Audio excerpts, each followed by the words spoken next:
everyone, welcome back to my channel, Botanical Bexx.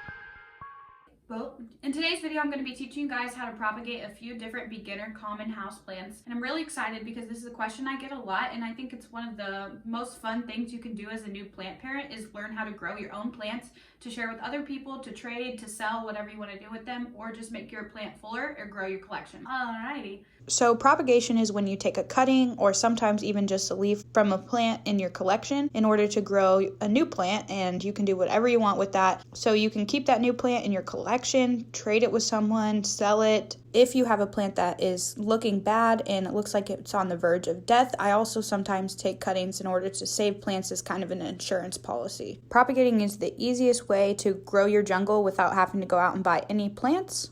All right, so let's get started growing our jungle. And if you guys need a reminder that Mondays are for the plants, then go ahead and subscribe to my channel so you can be one of the first people to see my new videos. If you have a plant that you don't know how to propagate and you want me to show it in a future video, go ahead and drop that in the comments below. So we are starting with beginner houseplants today, but it's important to keep in mind that not all houseplants propagate in the same way. All right, let's learn how to propagate some plants. Let's go. So the first step is definitely going to be to go ahead and disinfect your scissors. You just want to make sure there's no fungus or bacteria or anything like that. This is just a little spray bottle that I keep half rubbing alcohol and half water in. After you spray it, I'm just going to go ahead and wipe it down, make sure there's nothing on there. Now we're ready to propagate.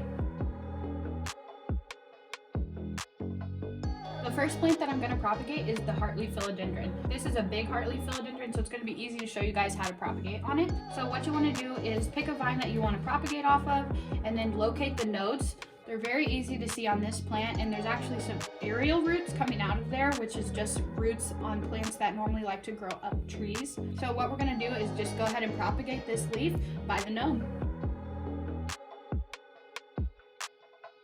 At the end of the vine, once you locate the node, you're going to want to just clip it so that there's a little bit of space on each side of the node, just like this.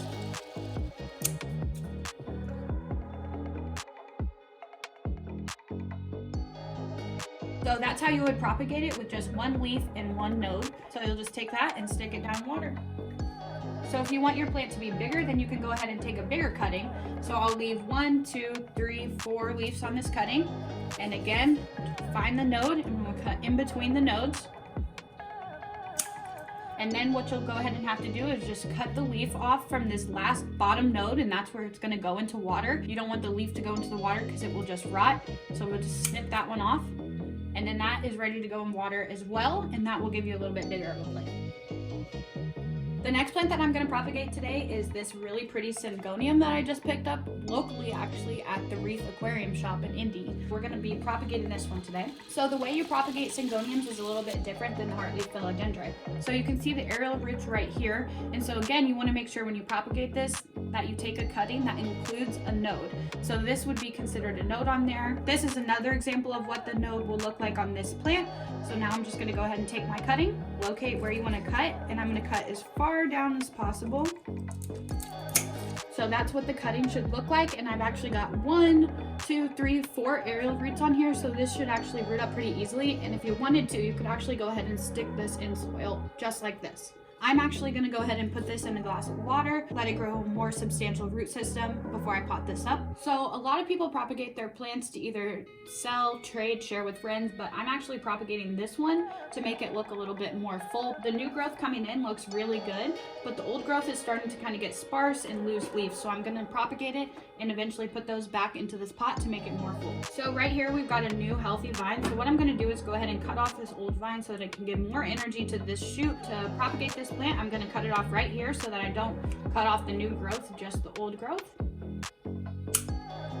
So the nodes on peperomia look a little bit different than philodendron and pothos. They don't grow aerial roots, so they're a little bit harder to locate, but it's going to be wherever there is a little bit of a bump or break. And it looks like on the peperomia, it actually switched directions a little bit where the nodes are. What I'm going to want to do, again, to make sure that I have a node in the water, is cut off this bottom leaf. So I'm just gonna go ahead and take this and stick it in water.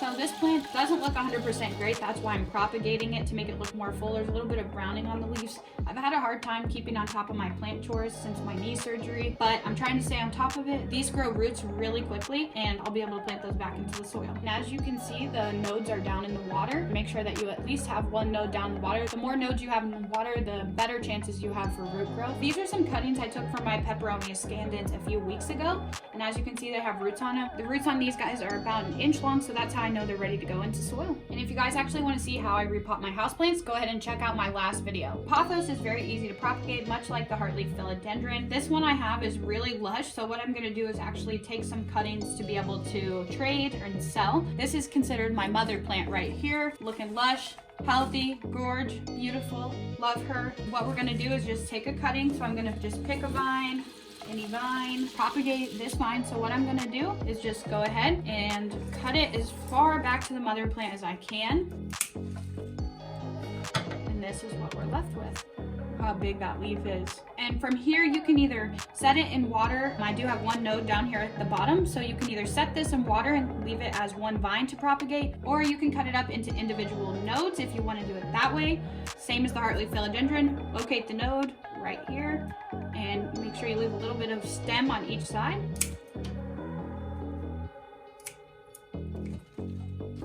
Alright, and then we've got our Cebu Blue Pothos cutting, and we're just going to go ahead and stick that down in water and make sure the node is submerged fully. So from that one vine cutting, I got all of these leaves, which are going to be individual node cuttings, and I left the end as one vine and just got to leave one node on there without a leaf. Make sure that part's in water. So this is definitely going to make at least 3 plants out of this. A lot of people are after this plant because of the big, beautiful blue leaf, so these will make a lot of people happy. If you guys want to learn more about the pothos, how to care for it, this beautiful, easy plant, check out my video, Top 5 Beginner Houseplants. This is super exciting, and one of the reasons I love propagating because now I have all these cuttings that are going to grow into new plants. So I literally just grew my plant collection. Bitch what? Bitch what? For free. And it just brings me a lot of joy to be able to grow my own plants. I hope you guys really learned something from this video today. And like I said, if you have a plant that you're wanting to learn how to propagate, please leave it in the comments below and I'll try to propagate it in a future video. If you're watching this and you're not already subscribed, please go ahead and subscribe to my channel. Like this video, it really helps out my channel. If you're a beginner houseplant collector and you want to get an idea for some more plants that you can add to your collection that are super easy, check out my first video, Top 5 Beginner Houseplants. Thank you guys so much for watching, and I'll see you next week. And don't forget, Mondays are for the plants.